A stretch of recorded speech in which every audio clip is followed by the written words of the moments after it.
Gawx is considered the best editor on YouTube, but it's not for the reason you think. I've edited videos with over 1 billion views and discovered 5 secrets Gawx uses in every video that you can steal to make the audience addicted to your editing, starting with number 1. In the last 5 years of being a full-time artist, Sure, it's cool for the text to go behind the glasses. Obviously, that's cool. It's pretty, but it blurs behind it. He typically doesn't do things just for the sake of doing them. He did it because his camera has such an intense, shallow depth of field that it blurs his glasses naturally. If the text is meant to look like it exists in his reality, then it needs to match that blur.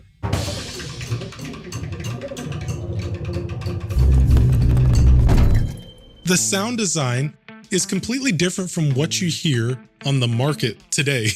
You typically hear a bunch of and it sounds amazing, but this also sounds amazing and it sounds uniquely different. And it's never feeling too repetitive with the sound design. A lot of editors find one whoosh or one boom and they start spamming it. But Gawx goes through and he finds different sounding ones, different variations. You can pitch it down, you can slow it down, you can speed it up, you can reverse it, and it can sound like a totally different thing. You know, guys, Gawx really liked my last editing breakdown, so he's probably gonna like this one too. But you know what Gawx doesn't know? He doesn't know about the gosh darn 12 viral editing secrets, link in the description, which over 1,000 editors have used to raise their rates and the editing strategies that keep the audience and your clients coming back. 1. You don't learn if you don't start. 2. Experimentation is king. This looks to be like layers and layers and layers, and I'm trying to decipher exactly what is real and what's not. This may not actually be VFX. It could be a projection. Do you see when he writes on the page, it bends down like that? Look at his fingers. He's got a little white on the fingers. We're so used to seeing crazy editing on Gawx's videos that when we see something that is just well done cinematography, we're like, yo, that's some crazy editing. In the past 3 months of being a full-time artist, I haven't done any of this. I've been stuck in comfort. So far, Gawx has not spoken to the camera directly at all. And this is a deliberate choice in order to make his video feel like a film. However, there's a reason why the top creators don't do this. It limits authenticity and it limits the amount of connection the audience can have to you. So while it's great for cinematics and artistry like Gawx is going for, I don't believe it suits the majority of YouTubers.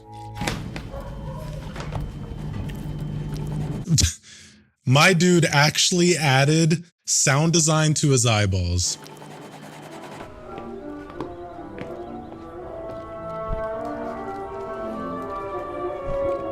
Oh, this is so underutilized. Oh my gosh. This is my favorite thing to do in edits. It's when you take the music and you adjust the frequencies so it sounds like it's playing in the actual building.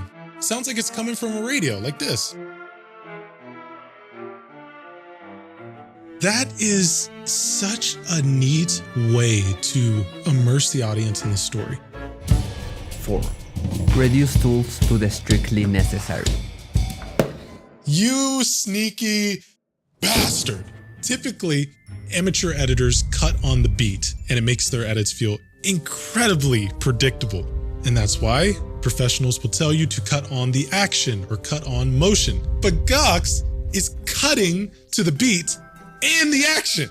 He's cutting in the middle of placing the glasses down, putting the camera down, and cutting to the t-shirt being thrown in.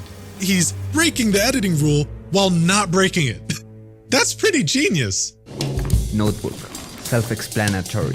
That shot is the perfect example of what we're trying to do with editing. All these shots are perfectly in frame. You're not seeing the edges of the book, the little outer rim, none of that stuff. It's your job as the editor to make sure something like this is fixed. The seam in the middle, you want it to be perfectly lined up in between each shot. If there's edges of the book showing, you want to hide that. For example, this shot right here. Here's what it actually looks like. It's a giant mess. Stuff is all over the place. It's ridiculous. But all you see is this beautiful shot. It's the same thing with editing. to push boundaries, to create limitlessly the heart of this project. Now let's see what I'm getting myself into. Right about here, I start to feel like, we're maybe cutting a bit too fast. And then right when I felt a little bit of discomfort, it's okay, breathe. He cuts to this shot and he holds it for a while. The editor is responsible for the comfort and the relief of the audience just as much as they're responsible for the tension, suspense, and curiosity. The perfect canvas for the next stage of the process. I don't want to give away that editing trick. They'll get in the masterclass. Yeah, I'm not giving that one out. Sorry. Most editors never get good enough at editing to ever work with a creator like Gawx because they ignore the human algorithm, the psychology that keeps people watching. This is the kind of knowledge I can't share on YouTube, and only a few editors even know it. But those who do are getting hunted down by million-subscriber YouTubers. One of my students, Andrew, thought my program might just be some YouTube fluff until he got a $6,000 raise from one client and now edits Will Tennyson videos with me full-time. Hit the link in the description to join the Elite Editor Academy, where I break it all down step by step. Ceramics hasn't been touched by time. I don't think people actually realize how key the little sounds of the dogs barking in the background and the crickets are to Gawx's videos. Audio like that is what you would hear in your neighborhood. Because he's not typically talking directly to the camera all the time, he has to make up for some of the authenticity loss by using diegetic sound. By adding these sounds that you would normally hear in your daily life, it subconsciously makes you connect yourself to Gawx. This story began in the Anthropology Museum in Mexico City. Notice he is not going back to the drums right now. He switches to an entirely different genre. Classical is one of the best genres of music to use if you want something to feel truly magical. I've seen this trend, which, it's cool to see editors doing a lot more of the classical music, but they only pick the tracks that sound like this. That's all they use. And now their edit feels flat as heck, even though they have, quote unquote, the right music. Well, it's because there are different genres of music within classical. You got chamber music, sonata, symphony, concerto, baroque. There's so many different types of classical music. You don't just have to spam fast violin music all the time. A dog and his owner. A group of friends. If you listen closely, you can hear speaking in the background, which is also known as voila. I've gone to many museums and many art galleries, and one thing that typically isn't happening is a whole lot of speaking.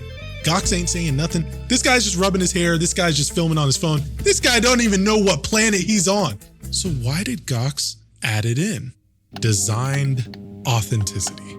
It's not true authenticity, but without it, the edit would feel a lot more flat. Puedes modelar a mano y reproducirla. También es lo que le da como ese tono, ¿no? You notice how much smaller Gawx's captions are compared to what you typically see on YouTube?